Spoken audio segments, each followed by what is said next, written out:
Ассаламу алейкум туғандар, қандайсыздар? Назарыңыздарда қайрадан эле базар жоқ каналы. Бүгін 7 ноябрь 2023 жыл. Мен сіздерге шлагбаумға жақын жерден бір сатылуучу 57 квадрат метр болған барашный үй көргөзмөкчүмүн. Биринчи болуп баруу жолун түшүндүрөйүн. Азыр мен турган жер туғандар Фучка көчөсү жана Лесхозная көчөсүнүн кесишинде турам. Сатылуучу ушул Лесхозная көчөсүнөн чыгышты карай барсаңыздар, Лесхозная 5-чи даректе жайгашкан тугандар. Ушул көчө менен түз эле бара бересиздер. Сол тарапта бир отель бар, ошондон кийин эле тугандар жайгашкан. Оң тарапта болсо ол көп кабаттуу үйлөр. Фучка менен келе атсаңыздар, сиздер Найман комплекси же болбосо Тумар ресторанын көрө аласыздар. Ошонун эле бет маңдайы чыгыш тарабында көчө менен чыгышты карай жүрөсүздөр. Жана бул жерден тугандар шаардын дээрлик бардык эле бурчуна жүргөн маршрутка автобустар бар. Бир аз эле дагы бир 500 метрдей жетпеген аралыкта шлагбаум чүй Фучка көчөсүнүн кесилиши, ал жерден дагы троллейбус, автобустар и Ош базары. Бул тарабынан шлагбаум, бул тарапта Сарыөзөн, Дыйкан жана Профсоюз менен бир аз эле башкы карай жүрсөңүздөр, Кудай берген Дордой Моторс базарларына деле машинаңыздар менен бат эле барып кала аласыздар тугандар. И тегерек четте тугандар, бул жерде Павловада бир гимназия, Молодая гвардияда бир гимназия тугандар, тегерек четте садиктер бар экен. Эми бар калган маалыматты сиздерге үйгө жетип берейин. Макей тугандар, келген түшүндүргөнчө сатылуучу үйгө да жетип келип калдым. Барашный үйгө тугандар, көчө тарабы.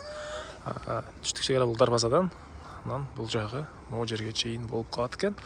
Бул жакта 57-ге 8, почти 58 квадрат метр болгон барашный үй. Алды тарабында бир машина койгонго навеси. Бул тарабында болсо мына 2 сотоктай жери. Бул жагына жүзүм багы мондай жер жемиш же болбосо бир жеңил конструкция менен толкана же склад катары колдонсоңуздар болот, бирок курулуш кылганга болбойт. Ушундай 2 соток жери. Бул жакта үйү мынакей киргенде мондай бир машина баткандай жер, эде тарабы поликарбонат болгон навес, ылдый тарабы стяжка болгон. Оң тарапта дагы мондай инструмент сактай турган жер окшойт. И түз кирсек, мына негизи кирүүчү эшик. Бул жакта 57-ге 8 квадрат метр болгон. 57-8 тугандар. Ушундай квадрат метр болгон. Барачный үй, газ бар экен, электроэнергиясы бар, суу бар, ички тараптан чыгарылган. Документтери боюнча барачный үйлөрдө өзү тугандар техпаспорт болот, купли продажасы бар. Техпаспорт. Так, бул кухня, кухонный мебелдер, раковина суу чыгарылган. Газ орнотулган. Кирген оң тарапта болсо ажаткана, ванна.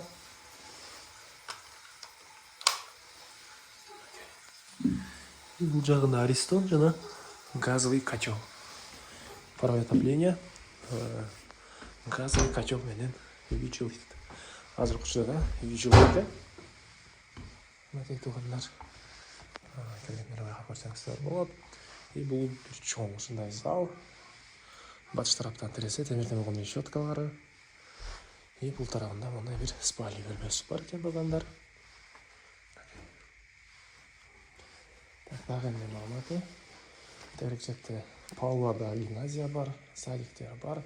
Бул чоң трассадан жумушуңуздар болсо шаардын көптөгөн эле бурч-бурчуна жүргөнгө маршруткалар да бар. Машинаңыз менен эле бат эле барып каласыздар. Фучка Рыскулова, Фучка чүйгө шлагбаумга ориентир алсаңыздар болот. Басы бул үйдүн тугандар $29,500. $29,500. Анан дагы сүйлөшүп болот. Эйсинин номер экранда жана описанияда жазылып турат тугандар. Звонок кылып сүйлөшүп көрүңүздөр. Сүйлөшүүлөр болот экен. И ушундай издеген достор менен тугандар менен бул видеону бөлүшүп кетиңиздер.